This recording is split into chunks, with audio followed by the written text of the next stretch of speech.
بسم اللہ الرحمن الرحیم۔ السلام علیکم۔ ہمارے چینل کہانی ہب آفیشیل میں خوش آمدید۔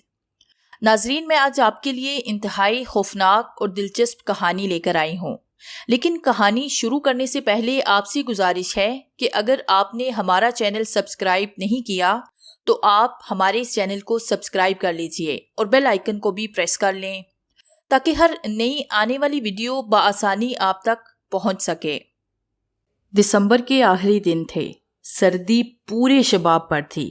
پہاڑی علاقوں میں شدید برف باری کے بعد تیز بارش بھی ہونے لگی، ساتھ ہی تیز ہوائیں بھی چلنا شروع ہو گئی۔ اس منجمد کر دینے والی سردی کی وجہ سے سارے کا سارا بازار سرے شام سنسان ہو گیا۔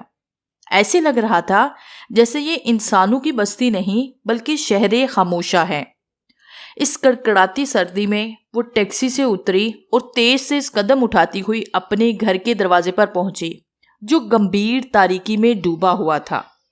اس نے سردی سے سن کانپتی انگلیوں سے پرس میں سے چابی نکالی اور دروازہ کھول کر اندر داخل ہوتے ہی دروازہ بند کر کے اندر سے لاک کر دیا۔ پھر اس نے بجلی کے سوئچ کو ٹٹول کر آن کیا۔ بارش میں اس کا لباس بھیگ گیا تھا، جس وجہ سے اس کا تمام بدن کانپ رہا تھا اور دانت بھی بج رہے تھے۔ اس نے فوراً ہی لباس تبدیل کیا اور ہیٹر جلا کر اپنا جسم گرم کرنے لگی۔ جب جسم گرم ہوا تو اسے اپنے محبوب شوہر خاور کا خیال آیا کہ وہ ابھی تک گھر کیوں نہیں پہنچا، نہ جانے وہ اس وقت کہاں ہوگا، کیا کر رہا ہوگا۔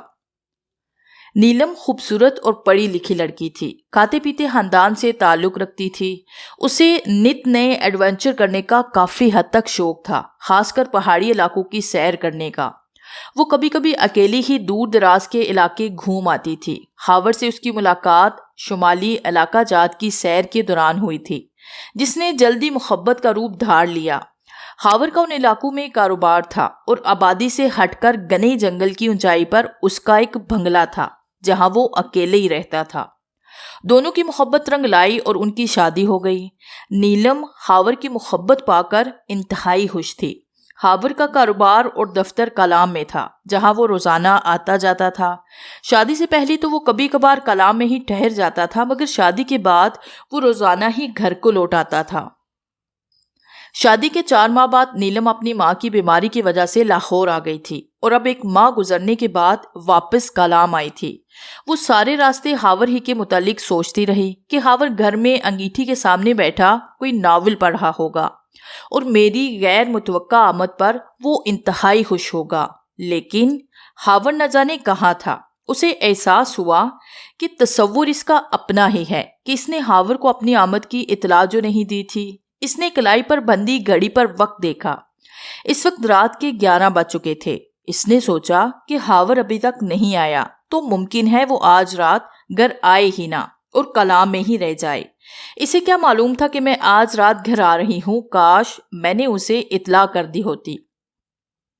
ادھر بارش تیز سے تیز تر ہوتی جا رہی تھی اور طوفان بڑھتا ہی جا رہا تھا۔ گھر کے ارد گرد پھیلے ہوئے جنگل کے دیو کامت درختوں سے ہوائیں ٹکرا کر سیٹیاں بجا رہی تھی اور کبھی تو ایسے لگتا تھا کہ رات کے پرخول سناٹے میں کوئی سسکیاں بہ رہا ہو۔ رفتہ رفتہ اندھیری رات کا ماحول پر اسرار اور دہشت ناک ہوتا گیا تو نیلم خوفزدہ سی ہو گئی۔ اسے اپنے ہی گھر سے خوف آنے لگا تھا، حالانکہ شادی کے بعد اس نے خود ہی اس میں رہنے کا فیصلہ کیا تھا اور یہاں آ کر وہ بے حد خوش بھی تھی۔ آخر کیوں نہ ہوتی، یہ اس کا اپنا گھر تھا جس نے اسے بڑے شوق سے آراستہ کیا تھا، لیکن آج وہ اسی گھر میں ڈر رہی تھی اور خوف سے اس کی حالت بری ہوئی جا رہی تھی۔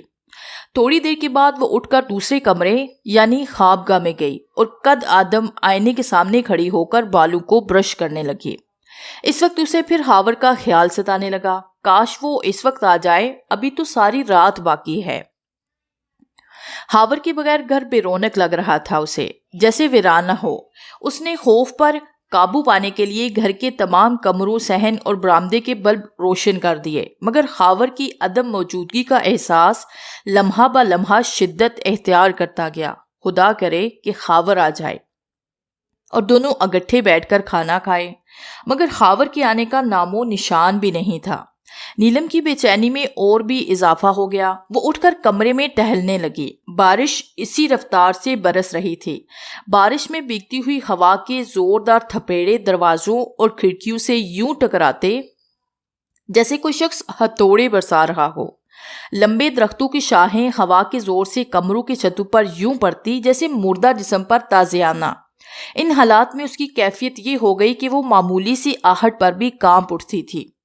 وہ خاور کو دل کی گہرائیوں سے چاہتی تھی۔ اس نے بھی تو اسے محبت، دولت، گھر، آزادی سب کچھ دے رکھا تھا۔ دونوں بڑی خوش و خرم زندگی گزار رہے تھے۔ شادی ہونے کے بعد پہلی بار وہ ایک دوسرے سے جدا ہوئے تھے۔ 4 ہفتوں کی جدائی کو نیلم نے بڑی شدت سے محسوس کیا تھا، اس لیے وہ اب جلد از جلد خاور کی باہوں میں سما جانا چاہتی تھی۔ طوفان شدید ہو گیا تھا۔ درختوں کی شاخیں چھت پر ہتھوڑے برسانے لگی تو وہ پلنگ پر اچھل کر بیٹھ گئی جیسے اسے بجلی کا جھٹکا لگا ہو۔ وہ سامنے کھڑکی کے شیشے کے ساتھ چپکی ہوئی بڑی ہی مکروہ اور بھیانک شکل اسے دکھائی دی، جس کی گول گول آنکھیں اسے گوری جا رہی تھی۔ نیلم کے مرمری بدن میں خوف کی سرد لہر دوڑ گئی۔ اس نے اپنے خاص پر قابو پاتے ہوئے دوبارہ کھڑکی کی طرف دیکھا۔ بڑی ہی دہشت ناک اور بگڑی ہوئی شکل تھی۔ پھیلی ہوئی ناک، پچکے ہوئے رخساروں پر کانٹوں کی طرح کھڑے بال، جوڑے اور بھدے ہونٹ اور 2 چھوٹی سی گول مٹول آنکھیں۔ اف خدایا، یہ کون سی بلا ہے؟ نیلم نے خوف سے اپنی آنکھیں بند کر لی۔ کچھ دیر بعد اس نے اپنی آنکھیں کھول کر دیکھا تو وہاں کوئی بھی نہیں تھا۔ شاید یہ میرا وہم تھا، نیلم نے اپنے ہاتھ پر قابو پاتے ہوئے سوچا۔ بھلا یہ کیوں کر ممکن ہو سکتا ہے کہ اتنی شدید سردی اور طوفانی بارش میں کوئی شخص باہر کھڑا ہو؟ وہ ہمت کر کے اٹھی اور بجلی کا سوئچ آف کر دیا۔ گٹاٹوپ اندھیرے میں اس کا دل زور زور سے اچھلنے لگا، گویا اب بھی پسلیاں توڑ کر باہر آ جائے گا۔ وہ کھڑکی کی طرف بڑھی اور شیشوں سے باہر دیکھا، وہاں کوئی بھی نہیں تھا۔ اسے تھوڑا سا سکون محسوس ہوا اور وہ پلنگ پر دراز ہو گئی، لیکن تھوڑی ہی دیر میں اس کے سکون کا شیش محل گر کر چکنا چور ہو گیا۔ کھڑکی کے باہر کسی کے قدموں کی دھیمی سی آواز سن کر وہ چونکی۔ یا میرے اللہ، یہ کون ہے؟ کوئی چور چکا تو نہیں؟ ایسی شکل کسی انسان کی تو نہیں ہو سکتی، کسی جن بھوت کی ہو سکتی ہے۔ یہ خیال آتے ہی اس کا خون خشک ہو گیا۔ خدا کرے خاور آ جائے، میری حفاظت صرف وہی کر سکتا ہے۔ میں اب اس مکان میں نہیں رہوں گی، صبح ہوتے ہی میں کہیں اور چلی جاؤں گی۔ اب مجھے اس گھر کا پرسکون ماحول نہیں چاہیے، اب یہاں سکون ناپید ہو گیا ہے، قبر سی خاموشی اور اداسی ہے۔ کیوں نہ ابھی سے یہاں سے بھاگ جاؤں؟ لیکن وہ جن زیادہ باہر ہی کھڑا ہے، اس وقت باہر نکلنا خطرناک ہے۔ ہوا و بارش کے تھپیڑوں سے اس کی تہا مکان کے در و دیوار بھی لرزنے لگے۔ اس نے اپنے پراگندہ خیالات پر قابو پانے کی خاطر یہ سوچ کر اپنے دل کو ڈھارس دی کہ یہ سب کچھ اس کا وہم ہے۔ شیشے کے ساتھ چپکا ہوا بھیانک چہرہ اور محتاط قدموں کی آہٹ یقیناً اس کے وہم کی تحلیق ہے۔ نہ جانے کتنے خیالے انسان کی توہمات نے آج تک تراشے ہیں اور مستقبل میں بھی تراشتا رہے گا۔ اب آرام کر لینا چاہیے، اگر صبح تک جاگتی رہی تو یہ بےہودہ توہمات میری جان لے لیں گی۔ اس نے اپنے اوپر کمبل اوڑھ لیا اور نیند کے انتظار میں کروٹیں لینے لگی، مگر نیند کہاں۔ اس نے اٹھ کر بجلی کا سوئچ آن کیا اور کرسی پر بیٹھ کر کتاب پڑھنے کی کوشش کرنے لگی، لیکن اس کی یہ کوشش بھی کامیاب نہ ہوئی۔ اس کے خیالات بھٹک رہے تھے۔ تھوڑی دیر بعد اسے احساس ہوا کہ وہ سردی سے کانپ رہی ہے۔ ہیٹر نشست گاہ میں رکھا ہوا تھا، ویسے بھی ہیٹر میں اتنی تپش نہ تھی کہ جسم گرم ہو سکے۔ اس نے انگیٹھی میں لکڑیاں جلانی چاہی، لیکن لکڑی کے لیے اسے کمرے سے نکل کر 30 فٹ صحن کو عبور کر کے مکان کے آخری حصے میں واقع گودام میں جانا ہوگا۔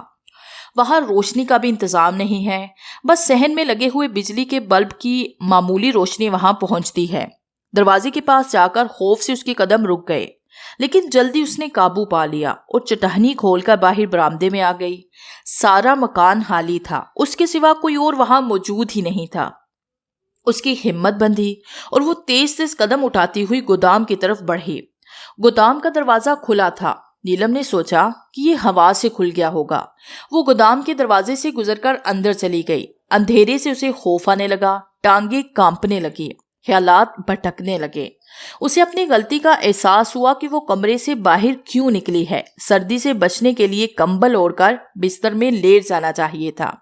انگیٹھی میں آگ جلانے کی ضرورت ہی کیا تھی؟ وہ دیوار کے ساتھ لگ کر کھڑی ہو گئی۔ اس کی حالت بالکل اس طرح تھی جیسے کوئی شکاری کو دیکھ کر اپنی چونچ ریت میں دبا کر خود کو محفوظ سمجھنے لگتا ہے، اور شکاری بڑے اطمینان سے اسے اوپر سے آ دبوچتا ہے۔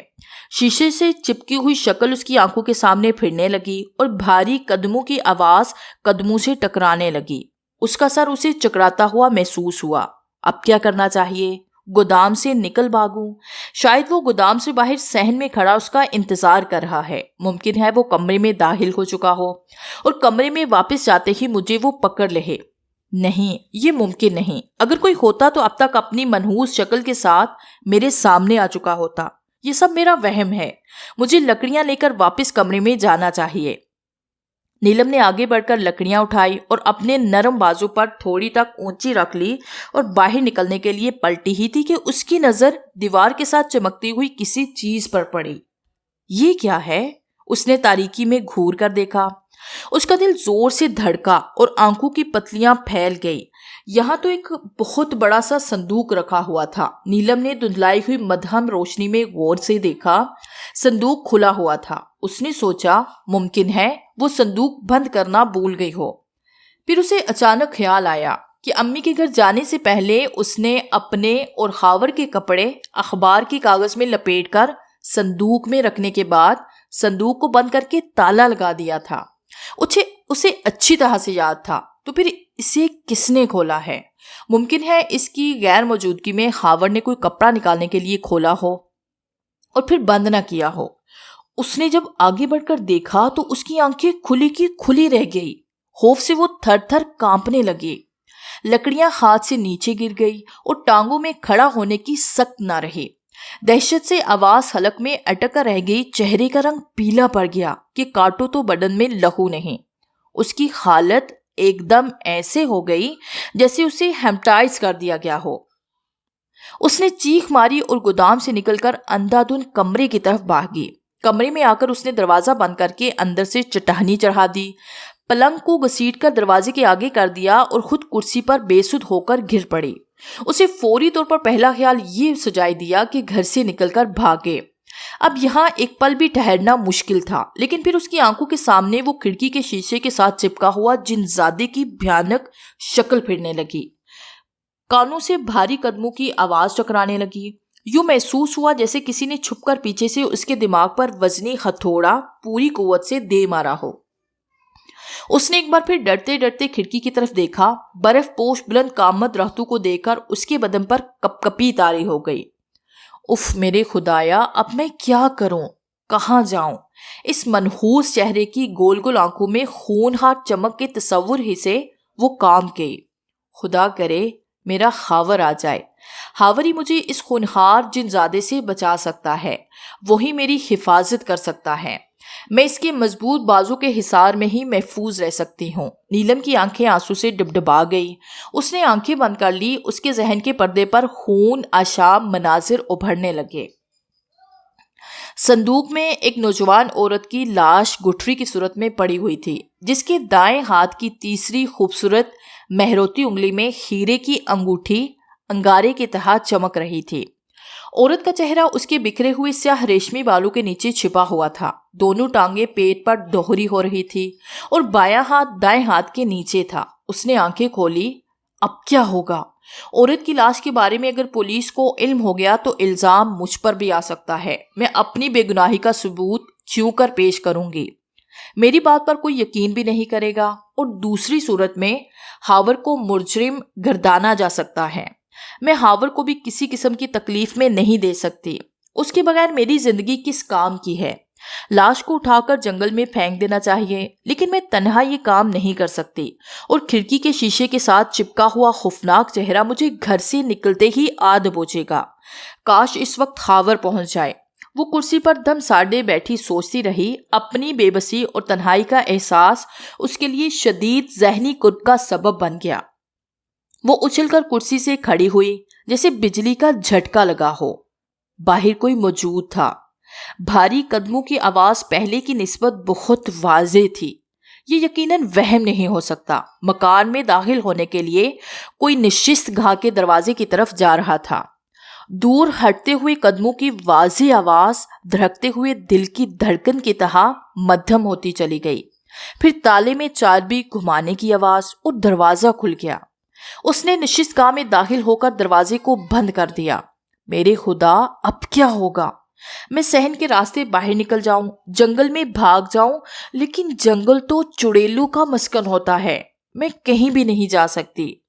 نیلم کا ڈر کے مارے برا حال ہو رہا تھا۔ اس نے کرسی کو اٹھا کر دونوں کمروں کے درمیان کھلنے والے دروازے کے ساتھ رکھ دیا۔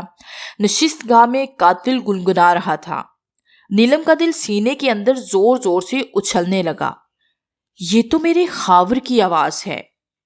وہ آ گیا ہے، اب مجھے کوئی خطرہ نہیں۔ کوئی بھی میرا بال بیکا نہیں کر سکتا۔ اس نے کرسی کو دروازے کے سامنے سے ہٹا کر چٹانی کھولی اور لپک کر اپنے ہاور سے لپٹ گئی۔ دونوں بہت خوش تھے۔ نیلم کی آنکھوں سے آنسو بہنے لگے تھے۔ تم رو کیوں رہی ہو؟ ہاور نے نیلم کی پریشان زلفوں سے کھیلتے ہوئے کہا۔ نیلم نے کوئی جواب نہ دیا اور پھوٹ پھوٹ کر رونے لگی اور اس کی ہچکی بن گئی۔ ہاور نے اسے دلاسا دیا اور جیب سے رومال نکال کر اس کے آنسو پونچھنے لگا۔ کیا بات ہے؟ کچھ بتاؤ تو صحیح۔ لاش، نیلم کی زبان سے نکلا۔ لاش؟ کہاں؟ کس کی لاش؟ گودام میں ہے۔ یہ تم کیا کہہ رہی ہو؟ ہاور نے بے یقینی کے انداز میں کہا۔ قاتل باہر کھڑا ہے۔ اچھا؟ ہاور نے سوچتے ہوئے کہا۔ آؤ میں بھی دیکھوں۔ ہاور نے پیار سے نیلم کے گداز کندھوں پر ہاتھ پھیرے اور دونوں کمرے سے نکل کر گودام کی طرف چل دیے۔ نیلم اب کافی مطمئن تھی۔ ہاور کے ہوتے ہوئے اسے کوئی ڈر نہیں تھا۔ نیلم نے گودام میں جا کر ہاتھ کے اشارے سے ہاور کو بتایا کہ لاش صندوق میں ہے۔ ہاور نے آگے بڑھ کر دیکھا اور کہکہا لگایا۔ صندوق تو خالی تھا۔